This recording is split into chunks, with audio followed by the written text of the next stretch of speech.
The wind cut my face as I plummeted by the air, seeing the sharp stones approaching faster and faster. The scream of my wife Martha echoed by the gorge, mixed with the sound of my own terror. 42 years old have passed my mind in seconds. I was Carlos, a working, honest man who raised my children with love and sacrifice. And now I was dying at the hands of my own blood. The icy waters of the river would swallow us in a moment. But it was at that moment of despair that I heard Martha's firm voice, even with a mouthful of blood. Carlos, figure that we are dead. It's our only chance. I could barely breathe when my body crashed into the stones by the river. The pain was unbearable, but what hurt most was to know that my son Bruno, the boy I carried on my lap which I taught to walk, had pushed me to die. It all started 3 months earlier, when I discovered something I shouldn't. My name is Carlos Enrique Silva. I have 52 years old. I am a bricklayer retired for disability after a fall in the construction site. He lived in a simple house in the interior of Minas Gerais, with my wife Marta,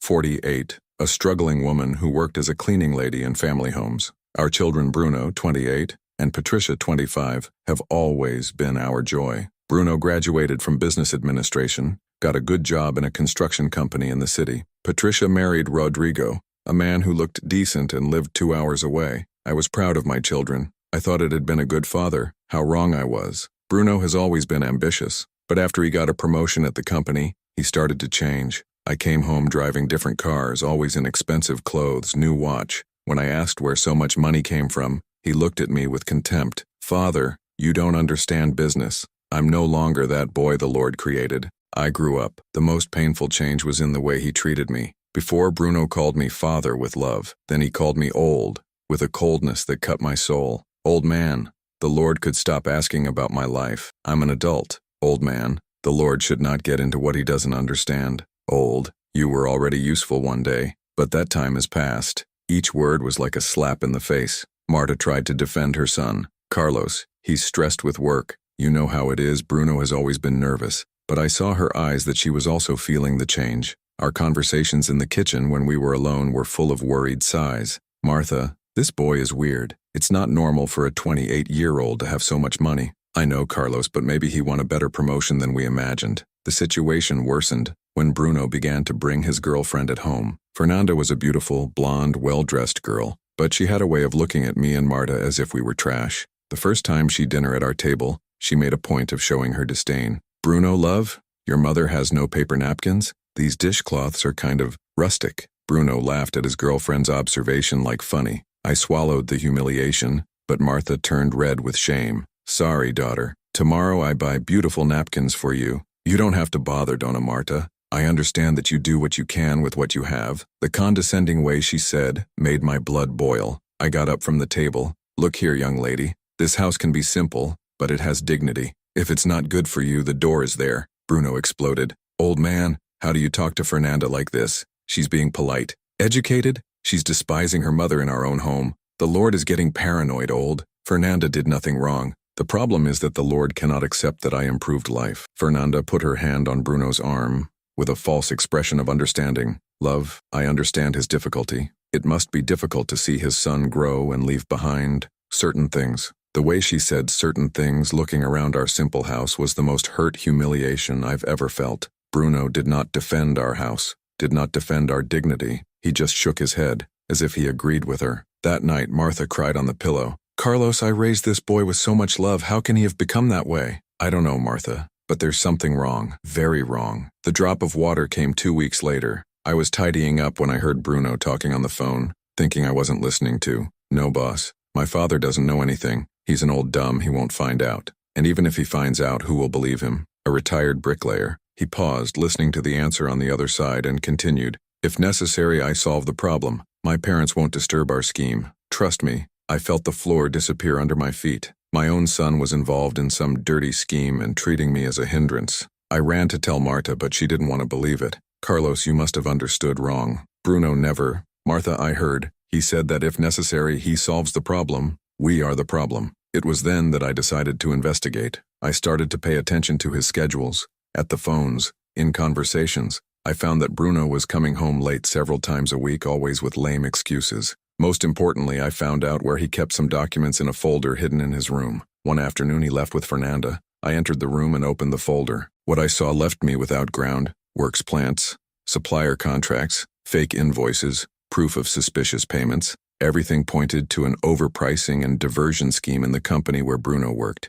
But there was something worse. In the middle of the papers, I found a note in Bruno's letter. Silence witnesses. Permanently solved problem. My hand trembled holding that roll. My son was not just a thief. He was involved in something much more dangerous. When he came home that night, I confronted him. "Bruno, we need to talk." "What, old?" "About this folder you hide in your room." His expression changed completely. The eyes were cold, calculating, as if he were evaluating how much danger I represented. "Did the Lord move in my things? I'm your father, and I found out you're involved in theft." Bruno gave a cold smile. "Old, you don't understand what you are talking about. And you know what is better? You will forget what you have seen." "I won't forget anything. I will denounce you." That's when he approached me, staring at me with a coldness that I had never seen before. "You won't report anything, because if you do that, you'll find out what I'm capable of." The threat was clear. My own son was threatening me with death. That dawn, Martha and I couldn't sleep. We whisper our anguish. "Martha, our son became a criminal,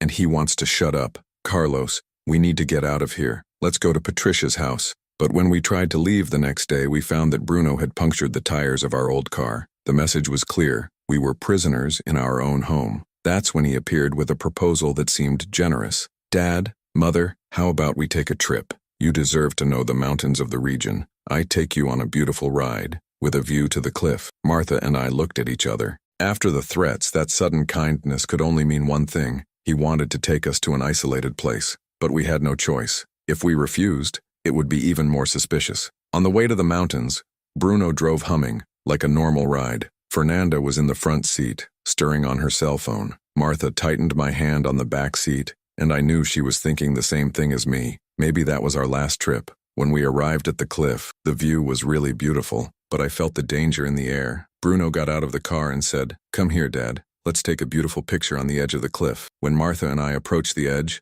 I heard the sound of his steps from behind. I turned quickly and saw his eyes. There was no trace of the boy I had created. There was only one killer. Bruno. No, but it was late. He pushed me and Martha with full force. The last sound I heard before the fall was Fernanda's laugh. And now, wounded and bloody on the edge of that cold river, pretending to be dead as Martha had suggested, I knew that our only chance to survive was to make my son believe that he had killed us. But what Bruno didn't know is that, before leaving home, I had hidden copies of those documents in a place he would never imagine to look. The icy waters of the river kept my self-conscious, even with the searing pain in the broken ribs. Marta was a few meters away, also pretending to be dead, but I could see that she breathed slowly. The sound of Bruno's footsteps echoed up there at the top of the cliff. "Fernanda, they died. Problem solved." My son's voice arrived distorted by the echo, but I could hear every word that cut my soul like a knife. "Are you sure, love? Wouldn't it be better to go down and check?" "No need. This time is deadly. And look, they're not even moving." Fernanda gave a cold laugh. "Your parents were really a problem. Glad you solved it before they could disturb our plans. Now no one will find out about the company scheme, and the inheritance of their house is all for me." Listening to it gave me more angry than physical pain. My own son had killed me for money, by the inheritance of a simple house that I had built brick by brick with my own hands. After I heard the noise of the car moving away, I waited more 20 minutes before moving. Martha did the same thing. When we finally managed to drag ourselves to the riverbank, she was shaking with cold and shock. "Carlos, he really tried to kill us." "I know, Martha. Our own son. We managed to host ourselves in a small cave on the stones. I had broken 2 ribs and Martha had my arm injured, but we were alive. And most importantly, Bruno believed we were dead." "Marta, now I understand why my mother always said, 'Created son, folded work.'" She looked at me with tears full of tears. "Carlos, where did we go wrong? Remember when Bruno was small? And it was at that moment, wounded and hidden in a cave, that the sweetest memories of my life came as heat in the chest. I remembered the day Bruno was born. I was 24, worked as a bricklayer, earned a miserable salary, but when the doctor put that boy in my arms, I felt a happiness I had never experienced before. Marta, this boy will have everything I didn't have. He will study, he will be a doctor, he will have a dignified life, and I fulfilled this promise. I worked from sun to sun, sometimes on 2 jobs. I remembered the mornings that I woke up at 5 in the matina to make a lunchbox for Bruno to take to school. I remembered the Sundays that I worked as a watchman to pay his school supplies. When Bruno turned 7, he asked me for a bike. I had no money, but I couldn't deny it. I sold my only good tool, a drill that I had won from a boss, and bought a used bike. I painted her in blue, his favorite color. "Dad, It's the most beautiful bike in the world. He hugged me so hard that day that I cried with emotion. I thought, for that smile, I see everything I have. I remembered the weekends that Bruno asked me to teach him how to play ball. Even tired after a whole week of heavy work, I went to the yard with him. My left leg was already hurt because of an injury at work, but I pretended to be well not to disappoint my son. Dad, when I grow up, I'm going to buy a big house for us. You won't have to work anymore. These words were recorded in my heart for years. When Bruno turned 15, he wanted to have a party. We didn't have money for a big party, but Martha and I did the impossible. I worked 2 extra weeks. Martha took sewing work until late at night. We bought soda, snacks, hired a DJ. Bruno was so happy that he called me in front of all friends. Guys, I want you to know my father. He's the most hardworking guy in the world. When I grow up, I want to be like him. At that time, I was my son's hero. Today, I was a hindrance he had tried to kill. The most proud day of my life was when Bruno graduated from high school. I was in the audience, with my most beautiful suit, which I had bought used in a thrift store, watching my son receive the diploma. When they called his name, I shouted, "This is my son, Carlos Bruno Silva." Some parents laughed at me, but I didn't care. That was my moment of glory. After graduation, Bruno hugged me. "Father, the Lord was my first teacher. All I achieve in life is thanks to the Lord." How those words seem to lie now. When Bruno managed to enter college with a scholarship, I cried for joy. I remembered every sacrifice I made for him to get there. The times I ate only bread with margarine at dinner to leave food for him. The times I went to work sick because I couldn't lose the day and compromise the monthly tuition money he wanted to do later. During the 4 years of college, Bruno called me every weekend. "Father, how are things there? Are you taking care of yourself?" "I'm fine, my son." It concentrates on the studies that everything is right here, even when it wasn't right, even when I had difficulty paying the bills. I never wanted him to know why I didn't want him to worry about his studies. When Bruno graduated from administration, I was there again. This time, when he received the diploma, he called me on stage. "I want to dedicate this graduation to the most important man of my life, my father, Carlos Silva." Father, the Lord realized the dream he could not realize. I am graduated thanks to the Lord. The audience applauded, and I cried like a child. That was the happiest day of my life. In the early years after college, Bruno continued to be affectionate. He got his job at the construction company and always updated me about his progress. Father promoted me for supervisor. You can be proud. I've been proud for a long time, my son. But something started to change when Bruno met Fernanda. At first, he brought her home with pride. "Dad, Mother, this is Fernanda. She is an accountant in a big company." Fernanda smiled politely on that first date, but I already realized a coldness in her eyes when I watched our simple house. Over the months, Bruno's visits were becoming more spaced,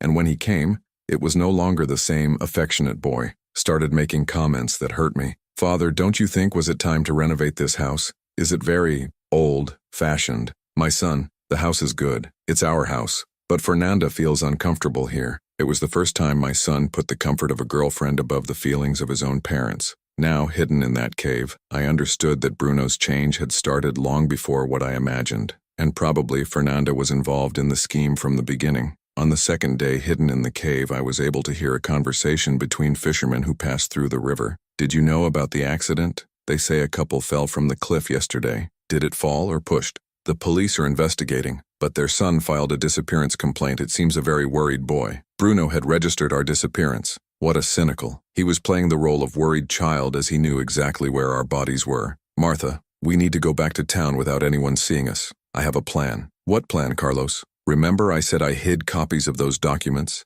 I hid at Dona Rosa's house, our neighbor. She doesn't even know what it is. I asked me to keep her mother's old recipes in a metal box and I mixed the documents in the middle." Marta looked at me with admiration. "You have always been smart, Carlos. Now we need to get there and take these proofs."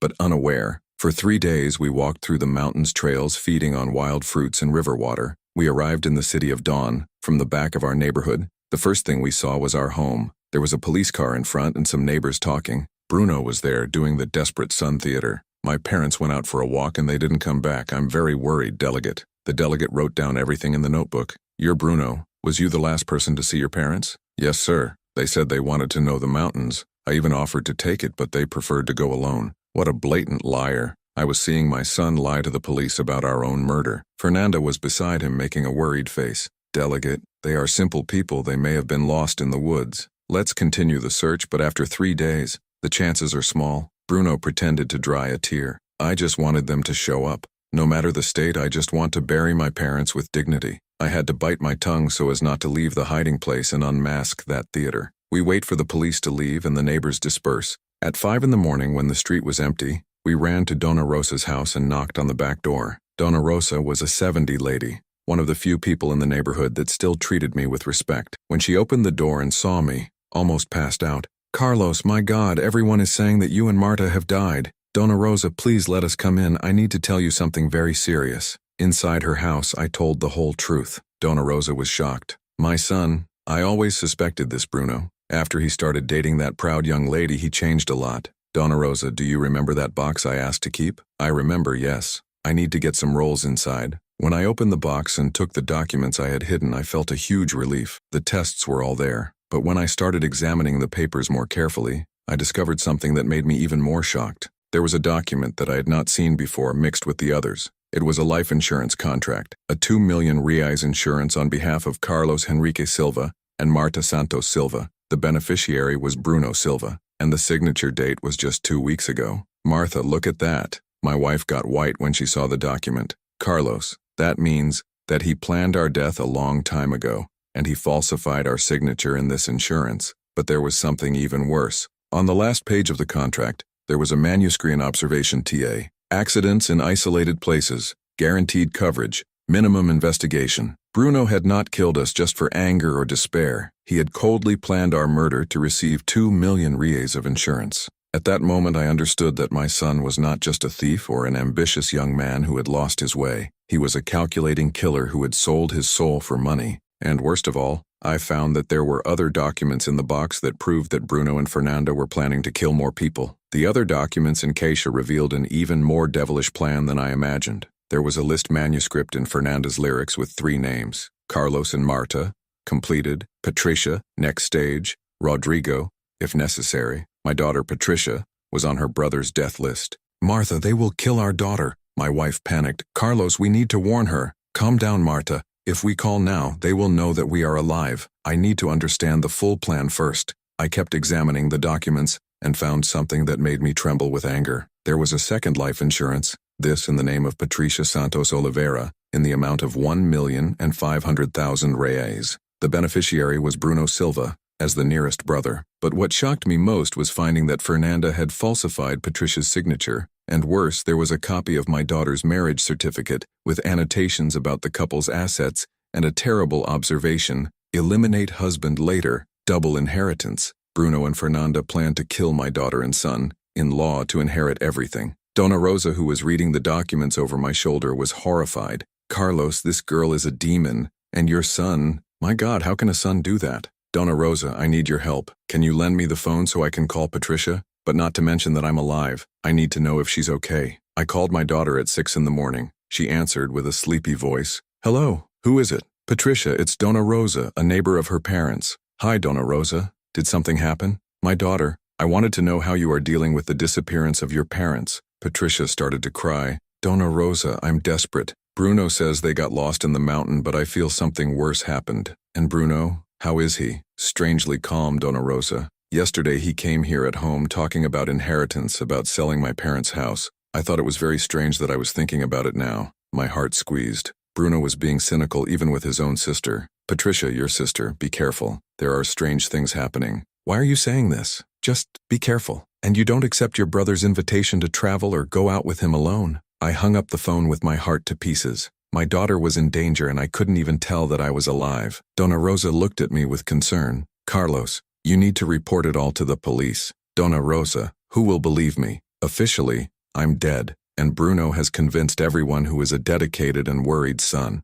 It was at this moment that we heard knocks on the front door. Dona Rosa went to answer and returned terrified. "Carlos, it's Bruno. He's on my door." My wife and I ran into the back room and hid in the wardrobe. I heard the whole conversation. "Dona Rosa, sorry to bother you anytime soon. It's about my parents." "Hi, Bruno. Enter, my son." "Dona Rosa, do you know if my parents commented on money? Any debt? Any financial problem?" "No, Bruno. Why?" "It's just that I'm organizing their documents and has some strange things. It looks like they got a big loan and didn't tell me." Blatant liar. He was fishing information to see if I had left any clue about the documents I discovered. "Bruno, his parents have always been very organized. If they took a loan, it must have been out of necessity. Yeah, Dona Rosa, but there's something else. Didn't you find it strange that they went to the mountain alone? My father was always afraid of height. Dona Rosa disguised well. Son, people of their age sometimes do unexpected things. Maybe they wanted to have a romantic moment. It can be. But if you know something, anything they have left here, let me know, okay?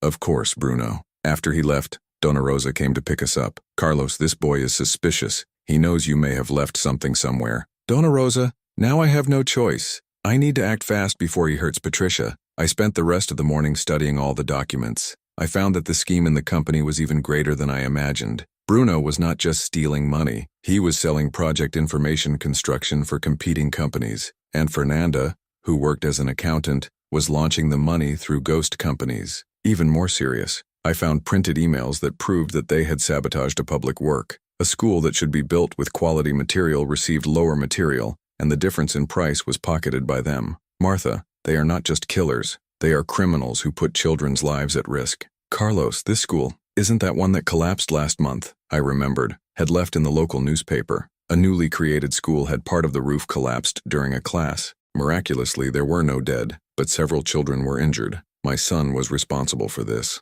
At that moment, I decided that it was not enough just to save Patricia. I needed to expose Bruno and Fernanda for all the crimes they committed. But first, I needed an ally, someone who could help me officially. I remembered the delegate Antonio, a righteous man I met years ago when he was still a researcher. His son had studied with Bruno, and he always treated me with respect. If anyone could help me, it was him. Dona Rosa offered to make the contact. Carlos, I know the wife of the delegate Antonio de Church. I can set up a reserved meeting. That afternoon, I met the delegate Antonio in an abandoned house on the outskirts of the city. When he saw me, he hardly believed. Carlos, everyone thinks you died. Delegate, I need to tell a story that will shock the Lord. I showed all the documents, explained about the attempted murder, the fraudulent insurance, the plan to kill Patricia. The delegate was silent for a long time, analyzing the evidence. Carlos, this is very serious, but do you understand that you officially are dead? We'll have to be very careful. Delegate, my daughter is in danger. I can't wait.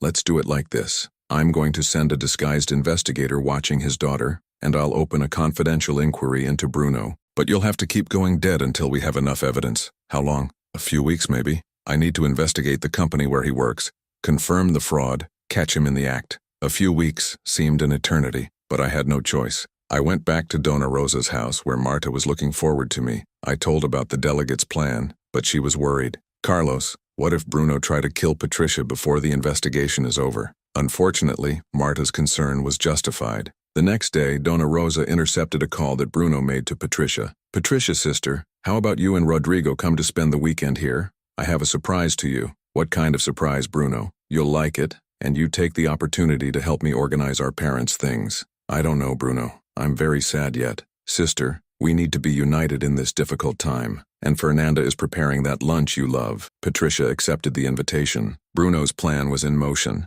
I ran to the meeting point with the delegate Antonio. Delegate, you can no longer wait. Bruno invited my daughter to the weekend. He will try to kill her. Carlos, calm down. I'll put a discreet surveillance team in his house. What if it doesn't give time? It will give time. Trust me. But on Friday night, I received a call that froze my blood. It was Patricia, calling in despair of Bruno's house. Dona Rosa, help me. Patricia, it's me, daughter. Dona Rosa pretended to be herself. Dona Rosa, something is very wrong here. Bruno put something in my drink. I'm feeling dizzy, and I heard him talking to Fernanda about an accident. The connection was cut. Martha, they are killing our daughter now. I couldn't wait for the police. I took a knife from Dona Rosa's kitchen and ran to Bruno's house. I was willing to reveal me, to face my face killer face to face. When I arrived at his house, I saw that the lights were off. The door was open. I went slowly, and what I saw made me the blood freezing. Patricia was passed out on the couch, and Rodrigo was tied in a chair, his head bleeding. Bruno was by them with a gun in his hand,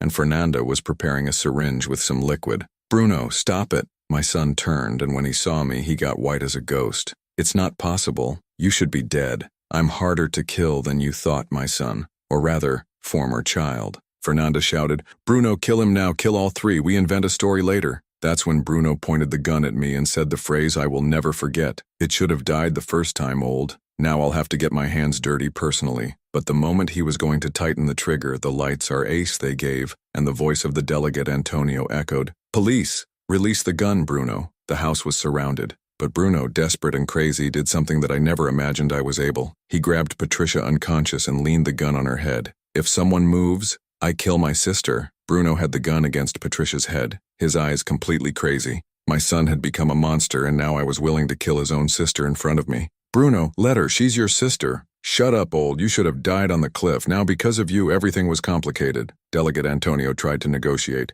"Bruno, download this gun. Let's talk." "There is no conversation. You'll let me and Fernanda leave here or I burst my sister's brains." Fernanda was leaning against the wall, tremendous, but still trying to manipulate the situation. "Bruno, love, kills them all. There is no return anymore." It was at that moment of despair that I remembered my mother's words. "Son, when everything seems lost, remember that true love always overcomes hatred." And that's when I had an idea. "Bruno, before you tighten this trigger, let me show you something." "What, old? Want to beg for life?" "No. I want to show you who you really were before I became it." I took a crumpled picture that I always carried in my wallet. It was a photo of his graduation day when he called me on stage and said I was the most important man in his life. "Remember this picture, Bruno? Remember what you told me that day?" For a second, I saw something different in his eyes, a twinge of humanity, as if the boy I created still existed inside. "Stop it, old. You said everything you conquered in life would be thanks to me. I said I was your hero. That was a long time ago." "It wasn't so long, my son. And that boy still exists inside you." Fernanda realized that I was able to mess with him and shouted, "Bruno, don't listen to this old man. He's trying to manipulate you." But I continued, "Bruno, remember when you were little and had a nightmare? You ran to my room and I hugged you until you sleep. Remember I sang that song for you?" And I started to sing softly the lullaby that I sang to him as a child. "Sleep, my boy, that daddy is here. Sleeps quiet, who won't leave." The gun in his hand began to tremble. Tears appeared in Bruno's eyes and I realized he was fighting himself. "Stop. To that. I love you, Bruno. Even after everything you did, I love you. Because you're my son." That's when what I expected the least happened. Bruno started to cry like a child and lowered the gun. Dad, I didn't want to have turned it." Fernanda was furious. "Bruno, for God's sake, you're a weak." She ran toward the gun Bruno had downloaded, trying to get her, but the delegate was faster and knocked her to the floor. Bruno collapsed, dropping Patricia and kneeling on the floor. "Dad," was Fernanda. "She who convinced me. She planned everything," Fernanda shouted while she was handcuffed. "Liar! It was you who wanted to kill your parents for money. I only helped you." "No, it was you who falsified the insurance. You who said they were going to disturb our plans." As the two accused themselves, I ran to help Patricia, who was starting to wake up. Rodrigo was also recovering. Thank God they were alive. Delegate Antonio approached me. "Carlos, I need the Lord to come to the police station to give formal testimony. With the evidence that the Lord brought and this confession, we will be able to close the case." At the police station, the whole truth came to light. The documents I had hidden at Dona Rosa's house were critical to proving the corruption scheme in the company. The delegate also found that Bruno and Fernanda were responsible for other crimes other than the attempted murder. "Carlos, they diverted more than 3 million reais in public works. That school that collapsed was only the beginning. There were 3 more buildings with planned lower material. But the public exposure I wanted most had not yet happened.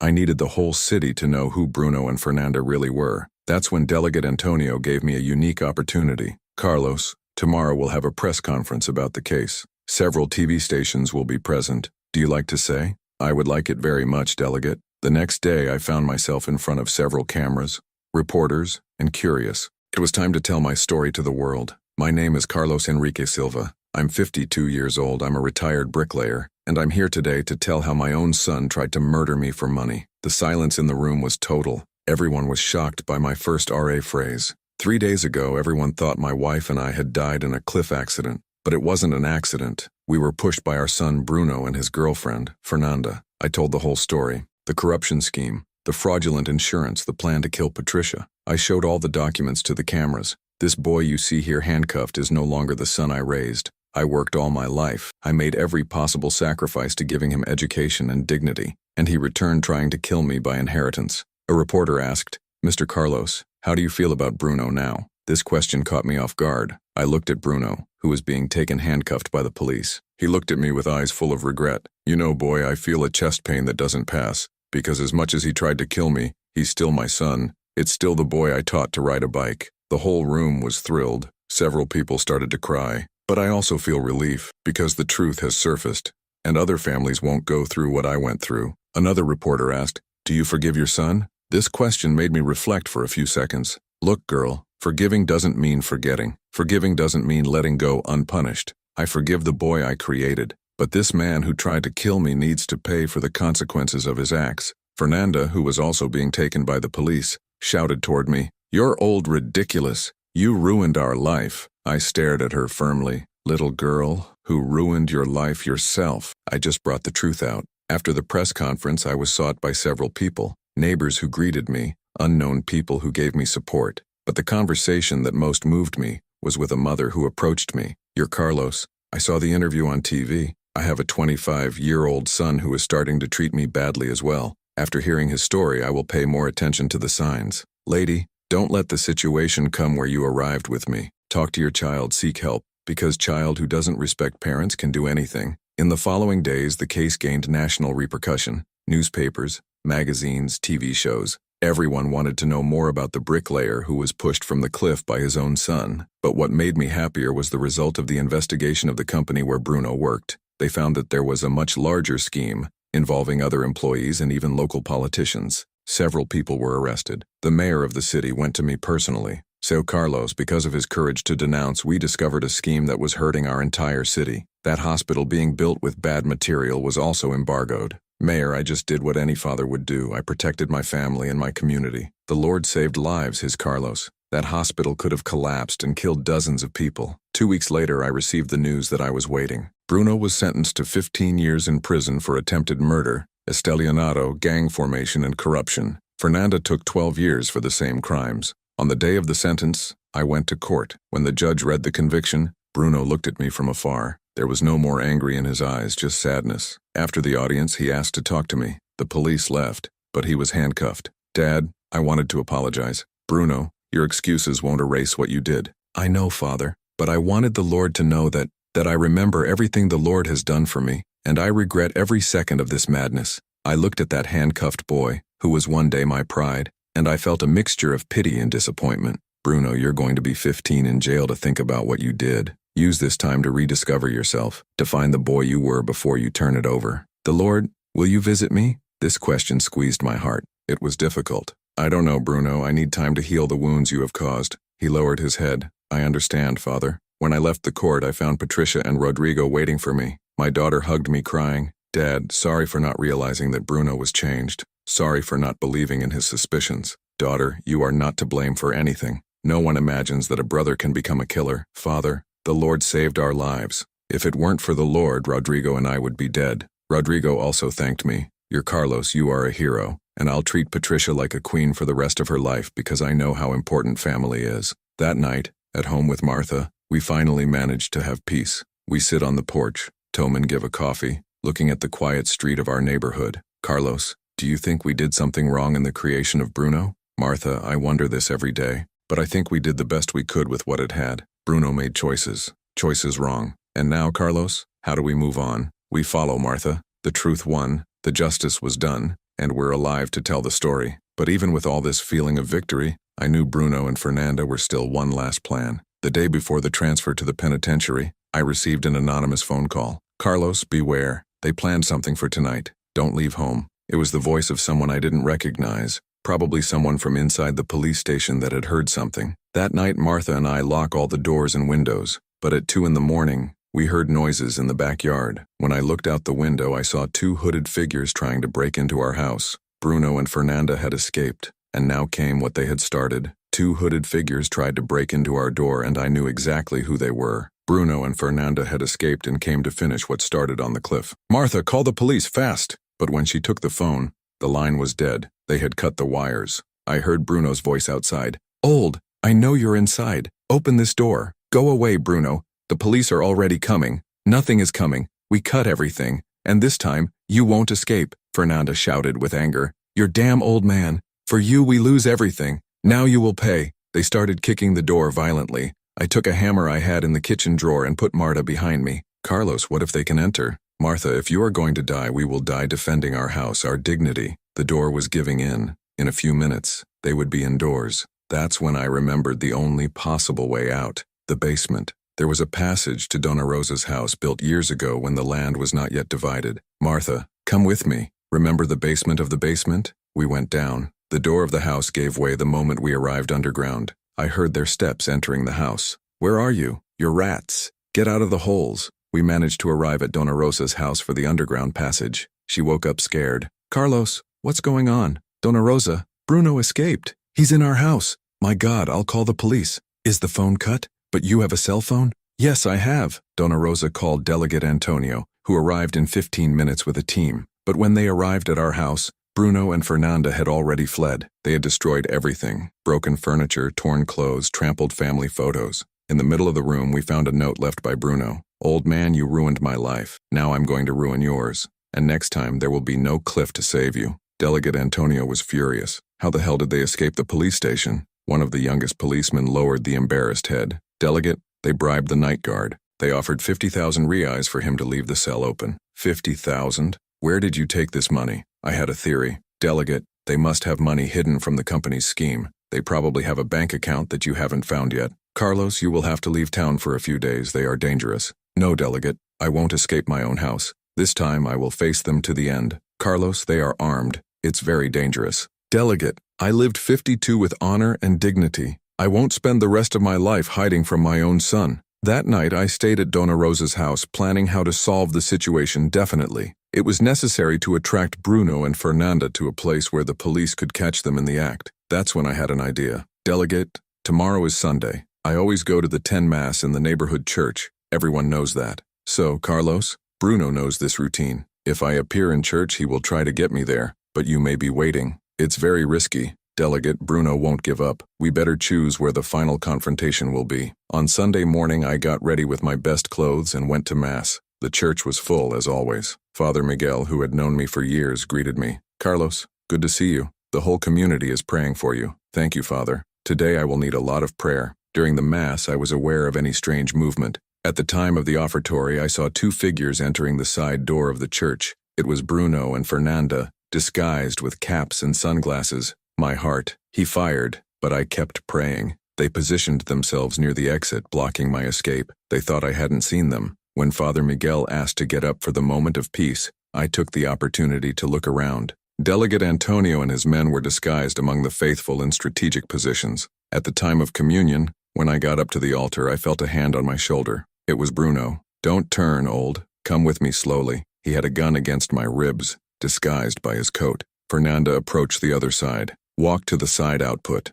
Slowly, without drawing attention, we walked toward the door. The people around did not realize what was happening. When we arrived outside the church, Bruno pushed me against the wall. Now, old, there's no Cliff here, but a bullet on her head solves the same problem. Bruno, this is a church, a sacred place. Are you going to stain your hands with blood in God's house? God didn't help me when you denounced me. Now it's each one for you. Fernanda was nervous. Stop talking and kill him soon. It was at this moment that Father Miguel left the church and saw us. Bruno, what are you doing here? Carlos, is everything okay? Bruno pointed the gun at the priest. Come back, Father. This is not with the Lord. Father Miguel, a brave man of 60, put himself between me and my son. Bruno, I baptized you when you were a baby. I gave you the first communion. You won't commit this sin. Get out the front, Father. No. If you want to hurt your father, you'll have to go over me first. Father Miguel's courage thrilled me. That man was willing to die to protect me. Bruno was confused. I think I didn't expect to find so strong moral resistance. Father, the Lord doesn't understand. This old man ruined my life. Bruno, my son, who ruined his life was yourself, with his wrong choices.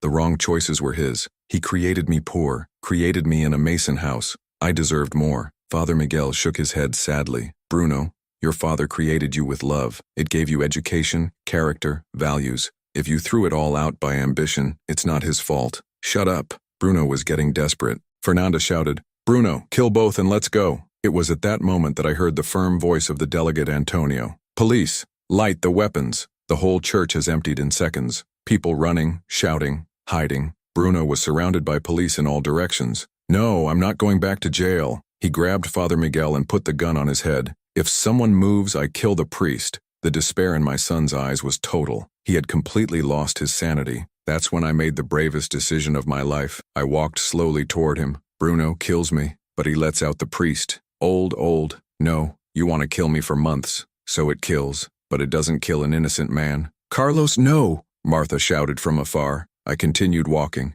Bruno, look in my eyes. I'm still your father, and one father protects others, even from their own children. When I arrived very close to him, I said softly, Son, you still have a chance to do the right thing. Loose the priest. It kills me if you want, but it doesn't become a killer of innocent men. Bruno looked at me in the eye, and for a second I saw the boy I raised. Tears went down his face. Dad, I didn't want to have turned it. I know, my son, but there is still time to stop. He lowered the gun and released Father Miguel. Immediately the police dominated and handled him. Fernanda, seeing that everything was lost, tried to run but was also captured. When Bruno was being placed in the police car, he shouted toward me, Father, forgive me. Forgive me, Father. I walked to the car and looked at him through the grid. Bruno, I forgive you, but you'll have to live with the consequences of your choices. I know, Dad. I know. Fernanda, in the other car, still shouted injuries. You don't know who you're moving. I have expensive lawyers. I'm going out in a short time. But she was wrong. Delegate Antonio had discovered all their bank accounts hidden. Not only did they have no more money for lawyers, but they had aggravated their feathers with escape and attempted murder at a sacred place. 3 months later, Bruno was sentenced to 25 years in prison. Fernanda took 20 years. This time, they were transferred to maximum security prisons in different states. They could never communicate or plan together again. The company where Bruno worked was investigated from top to bottom. 7 people were arrested, including 2 counselors and a municipal secretary. The scheme moved more than 10 million reais in overpriced works. Thanks to my complaints, the whole city was sanitized. Outside Works M, schools were rebuilt with quality material, and the population recovered confidence in the public administration. The mayor made a point of honoring me in a public ceremony. Carlos Enrique Silva is an example of citizenship and courage. Because of his bravery, our city got rid of a criminal gang. But the tribute that thrilled me most was one that I didn't expect. A year after everything happened, I received a letter in prison. It was from Bruno. Dad, I know I don't deserve your forgiveness, but I wanted you to know that I'm doing therapy here in jail. I'm trying to understand how I became such a bad person. Every day I remember the sacrifices you made for me. Every day I regret throwing away the love I received. If you want to visit me, I would be very happy, but I understand if you don't. I showed the letter to Marta. Carlos, what are you going to do? I'll visit him. He is sure? Martha, he is still my son, and if there is a chance, however small, that he recover, I will support. I started visiting Bruno once a month. In the first visits, he cried a lot, apologizing constantly. Over time, I began to see genuine changes in it. Dad, here in jail I met other prisoners who also betrayed families. We all have the same pain. We lose the love of the most important people. Bruno, it's not too late to rebuild. It will take time. It will be difficult, but it is not impossible. Do you really forgive me, Father? Forgive you, my son. But forgiveness does not erase the consequences. You will serve your sentence,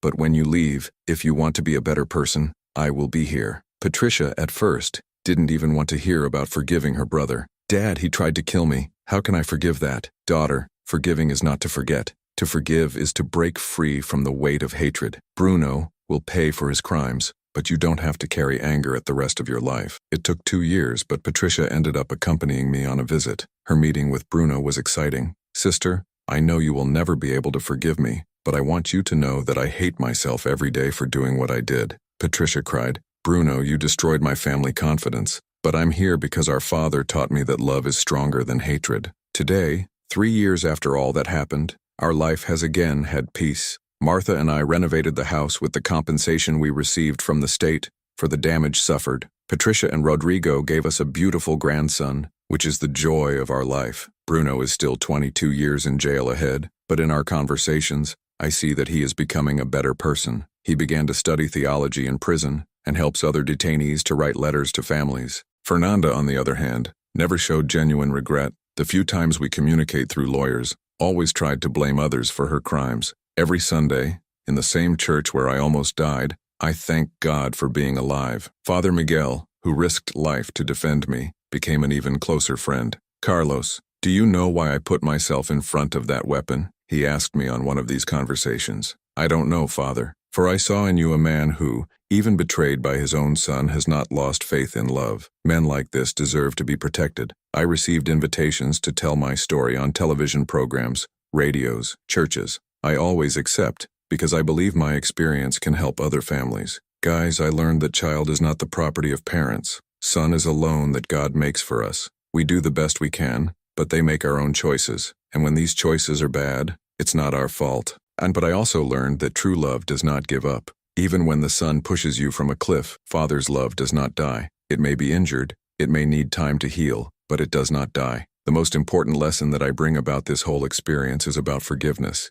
Forgiving does not mean accepting what they did to you. Forgiving does not mean not seeking justice. Forgiving means freeing yourself from the weight of hatred and giving love a chance to grow back. Bruno committed terrible crimes. He deserved the prison and will serve his sentence in full. But he is also a human being who can change. And as long as there is a spark of possibility of redemption, I will believe him. Today, at 55, I am a man in peace. I have the love of my wife, the affection of my daughter, the joy of my grandson, and the friendship of good people like Dona Rosa and Father Miguel. When people ask me if I regret having denounced my own son, I always answer the same thing. I don't regret it, because a real father doesn't let his son get lost in crime. A real father does what is right, even when it hurts. And if you who are listening to me are going through a similar situation, where someone in your family is doing wrong things, remember, omission is also complicity. Doing the right thing can be painful at first, but in the end, it is the only way to peace. My story could have ended in that cliff, with my death in the hands of his own son. But God gave me a second chance, and I used this chance to do justice, protect my family, and still try to save my son's lost soul. Today, when I look at the horizon of my window, I no longer see fear, I see hope. Because I learned that as dark as the night is, the sun is always born the next day. And as long as there is true love in the world, there will always be a possibility of a fresh start.